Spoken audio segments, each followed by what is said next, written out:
former Secretary of Foreign Affairs nung panahon ni Digong, si Ambassador of Jesus Christ, Alan Peter Cayetano, Right. nasa advanced stage na yung negotiation. No? At nagpatuloy yan hanggang dun sa panahon ni Secretary Locsin. Eddie Boy Locsin. Si no? morning talaga. Nagpatuloy yan. Kulang yata ng kape mo, Sir Ron. Sige lang. Nagpatuloy yan. hanggang dun sa Gamal panahon ni Abdul Eddie. Nasser, baka biglang sabihin mo. Ang sabi nila ay advanced stage na yan. Pero Yeah. bumunggo yan dun sa sino ba ang majority holder Right. nung exploration. Dahil hindi naman papayag ang China na tayo. Dahil i-undermine yan yung kanilang 11 dash line Right. na advanced na nga dahil ino-occupy na nila yung ating territory Correct. ng kanilang artificial islands. Hindi nila mapapayag ang Pilipinas dahil labag yan sa ating konstitusyon. No? Yung ating territory, bibigyan mo ng majority stake yung isang foreign power na ini-invade na nga tayo para mag-drill. Yeah. No? So, walang nangyari dyan. Baka service contract na lang kaya or Oo. something like that na Chinese yung mag-drill pero sa atin pa rin yung sovereignty. Well, depende nga dahil si Justice Carpio ay sabi niya mahalaga kasi kung ano yung term na gagamitin Yun mo. nga, oo. Yung joint exploration, ang ibig sabihin niyan, China yung in control. Diba? So, ganun ang kanya. Una, anong tawag? Dahil meron diyang mga term na ginagamit. Ikalawa, the devil is in the details. Ano yung detalye? And the devil is in details na dapat malaman natin. Kasi we had the joint seismic undertaking nung panahon ni Arroyo, President Arroyo, Yes. with Vietnam and China. Yes. And some of the provisions were secret, right? Last time I Yes. checked. Yes. Kaya naging constitutional challenge siya. Yes. Baka nga ang mas maganda pa, ibang bansa ang ating kontratahin. Dahil yung technology dyan, hindi lang naman yan sa China. Marami pang ibang bansa. Pero baka takot No? sila.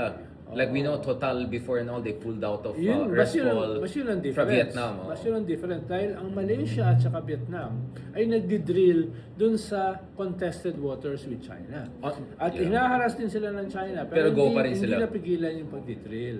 So baka yun yung difference natin. No? Yung political will at saka yung tapang na mag-drill in alliance with other countries. No? Yun yung...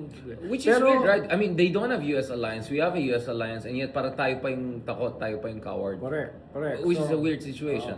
Ikalawa ay nakita natin recently yung ginawa ng US sa Venezuela at saka Iran. Part ng objective doon ay to deny China Access to a energy. source to oil. So we can access to leverage energy. that. We can say the Americans help us here because this is about access to energy resources. Is that what you're pero saying? anong iisipin ng mga Amerikano pag sinabi ng ating presidente na, oy, joint exploration ito with China for the source of oil. So, ayun yung... Maybe it's a SOS. Parang we're so desperate now dahil di But naman that- kami nakinonsulta, sinugod lang niya lang Iran. but that will take time. It will take at least a decade. Para yan ay talagang ma-explore, ma-drill, Right. no, etc. Sino na ba presidente noon by that time? So, hindi yan ganun. Kung desperate ka, ang kailangan mo, itong Russian oil tanker. No, na Right. darating Or na Iranian yun. oil even, Pero at yeah. the same time, dumating siya, 1.5 days lang yung supply na yan. Yeah. So yung sinasabi ng gobyerno na may 45 days tayo, totoo ba yun? Sige, wag na bigyan natin ng benefit of the doubt para hindi mag-panic, di ba? Pero ang reality ay hindi lang just a price crisis. The reality is the possibility of a supply crisis. Parehas game changer yan. Dahil wala naman yung gobyernong resources o fiscal space para mapunuan yung price crisis. But we don't even have strategic reserves, Sir Ronald. And I said, kayo, No, we don't bakit, have why anything. didn't we build strategic reserves? Dahil sa oil deregulation law, kanyan magastos, no? Kailangan mo ng mga paglalagyan, Storage, ng yeah, capacity, yan. yeah. Nag-deregulate ka eh. So, hindi mo magawa yan. Tapos, hindi mo ma-impose dun sa mga oil companies na, uy, lampasan nyo naman ng 60 days yung ating oil reserves. Gawin nyo naman at least 6 months. Hindi mo magawa yon dahil nga may oil deregulation ka. So, in the medium term and in the long term, kailangan talagang balikan yan, yung oil deregulation law. No? Right. Pero, ang epekto niyan, medium term and long term pa. Pinag-uusapan lang ngayon. No? Now how to survive the next yung month. sinasabi mo na strategic oil reserves. Yeah. Hindi mo na magagawa ngayon yan in the middle of a Yeah. crisis. No? Kaya, mas yung deklarasyon ng Presidente of a state of energy crisis, mahalaga yon. Dahil long overdue na yun eh. Hindi ka kasi nagpe-prepare sa emergency pag may emergency na. Nagpe-prepare ka long before. Tapos medyo parang masyadong nuance. Parang Richard Haydarian yung mag-analyze ang gobyerno. Nuance. Yung Monday version ni Haydarian, hindi yung weekend version. National Energy Emergency. Yeah. Ba't di mo na tinawag National Emergency? Right. No? Hindi nga, kasi syempre Marcos ang pangalan. Ayaw naman, di ba? Like, emergency powers Marcos, that's a certain connotation. Alam ko lang nagnunuwas sa mga political analysts. Kaya, Hindi, may kilala kong analyst, walang nuance. Yun yung problema. Oo, black and white. Speaking of walang nuance, Sir Ronald, nasaan na tayo with the opposition? This is the last important part. Like, where are we in terms of the internal conversations about a united Unipink? Let's just call it Unipink. Because, let's be honest, I think the Lenny, Bam, Riza, we're all in the same team, supposedly. Ayun yung argument ng supporters nila. But at the same time, we saw na, yeah, we are in the same team, but at the same time, I saw there was a lot of back and forth. Nag-tone down na ba yan? Because things got very emotional. I remember last month, I was at The Hague, di ba? When Senator Bam said that ideally sana sa Pilipinas gagawin. And I think these are based on some of the numbers suggesting that 50-60% of Filipinos rather than have justice by domestic courts. And then, of course, that triggered a lot of response. People questioning, so what does it mean? You're not supporting what's happening at ICC. Ano? My sense though, Sir Ron, as critical as I was of parang yung timing ng statement and all of that was, hindi kaya maganda na we openly discuss this so that makikita ng tao saan galing si Bam, saan galing si Risa, saan galing, well, ikaw, alam na natin saan ka galing kasi you're all over the place. Kasi I think there should be a healthy way to agree to disagree or a healthy way to at least allow people to express their sides. And you know, I'm not gonna name names, but some people are saying, purong kayo na lang ni Ronald ang nagsasalita, parang you're dominating the whole discourse over the opposition, dapat daw may primaries, dapat daw ganyan. Sir, what is the healthy, smart way? Because at the end of the day, dapat unipink eh. Otherwise, I don't think it's okay easy. Okay naman yung primaries to choose a leader. Ang problema, mas madali yan kung isa kayong political party. Which we don't. Kung several political parties kayo, tapos may civil society, hindi ganun kadali. Yeah. Ikalawa, it's about numbers eh. It's about numbers. Sa surveys, you mean? Sino ba yung may fighting chance against Sara? Na nangunguna in all the surveys, no? At medyo malaki yung kanyang agwat. Kaya, in a way, ay ideal yung panahon para magkaroon ka ng third pole. Dahil nga, ay existential yung battle between the Marcoses and the Dutertes. Parehas silang damage and madadamage pa sila yung Marcos government dahil dito sa handling ng anti-corruption campaign. Walang big fish na nakukulong. Tapos itong elephant in the room, itong economic crisis brought about by the double Iraq War. whammy. Tapos, yung mga Dutertes, itong mga charges against them. Corruption, mass murder, no, China, pro-China, etc., no, pro-maniacs, no. So, parehas silang nadadamage eh. Maganda sana na sumulpot yung third pole. Yeah. No? Ang problema nga, itong third pole, hindi pa magkasundo kung sino ang kanilang leader. Dahil ngayon, naghahanap yung tao eh. Ayaw namin dito. So, sino kami?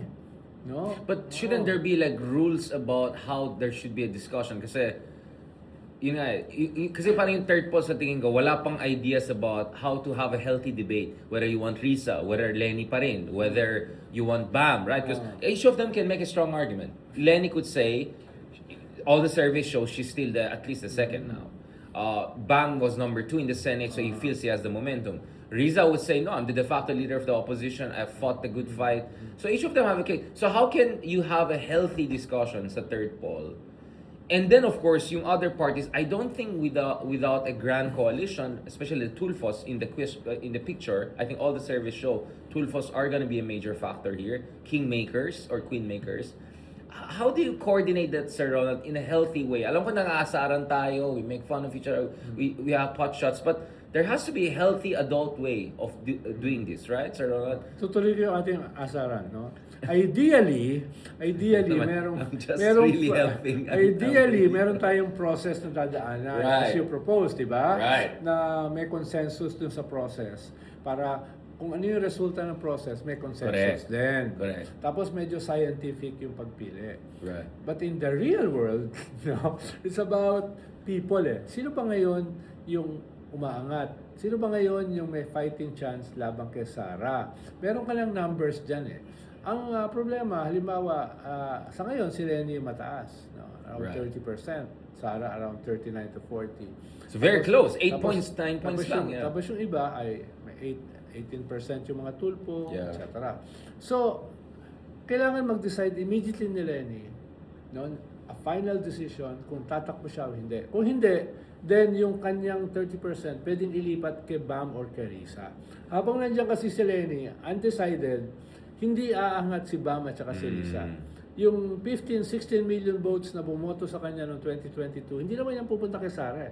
No? Ang pwedeng pumunta kay Lenny or a pink candidate ay yung 30 million votes na pinaghahatian ng But Duterte the problem, sa Sir Marcos. Ronald, is when is that decision going to be made? Because you can always debate that the surveys that will really matter is going to be in the fourth quarter of next year or in the first quarter of 2028. But some would say, ngayon pa lang, medyo alam mo na, kunyari, Lenny has a very good chance. Yeah, And then the other one is, should Lenny openly endorse someone? Kasi that could create split. Let's say Lenny endorses Riza or Bam, baka magtampo yung isa. Hindi. Baka mag-ano. So Hindi. how do you do that? Hindi.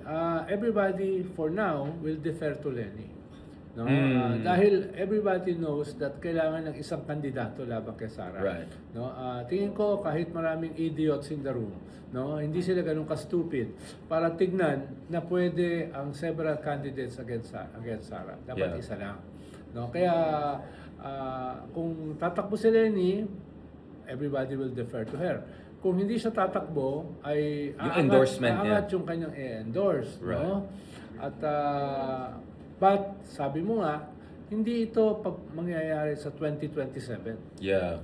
2028 will happen in 2026. Yeah. May impeachment ka, may economic crisis ka, may anti-corruption ka. Kailangan ng third unprecedented. poll. So, lahat yan nagko-converge, no, towards, ideally, to a third poll leader, no?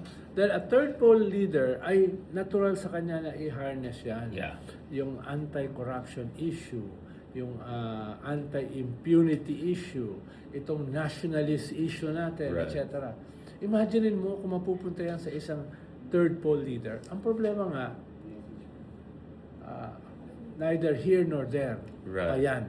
At kailangan yan mangyari 2026. 2026. Yeah. Last point, speaking of ideal situation, again, I don't think there could be a uni-pink or grand coalition without the Tulfo factor, whether as a vice president or somehow in the picture, right? Having said that, whether it's Rafi or whether it's Erwin, you know them also very well. What should be the parameters of cooperation grand coalition? Dapat ba iakyat ng kamay ni Rafi Tulfo, sabihin natin si Bam or si Risa or Lenny? Should the president be involved? Maybe in the north, not here. Like how do you make it work operationally? Dapat dyan, isang tulpo, most probably si Erwin, na kahit VP. matalo naman, ay senador pa rin siya, No, ay no maging lose. vice president. Bakit? Dahil value added yan doon sa isang pink candidate, Right. whether Lenny, Risa, Or or Bam. Bam. No? Ikalawa, kung hindi mangyayari yan, pwedeng agawin ni Sara yung Tulfo supporters. Dahil meron silang similarity Oh, in yung terms strong of leader, populist right-wing ethos. yeah, exactly. So, kailangan may isang tulpo Na openly endorse. i-harness yan patungo dun sa candidate na kalaban ni Sara. Correct. Or else, Pupunta yan kay Sara. significant part yan pupunta kay Sara. Yeah. No. Yun nga eh. Thank you so much, Sir Ronald, on that. I think that sets us up. Hopefully, gising ka na, no? Because we have one more with Admiral Tariela, our newly minted Admiral. Pag-usapan natin ng konti ulit ang West Philippine Sea and China because this is a very Behave ako important doon. Dahil issue. Ideally, behave ka. I noticed you cannot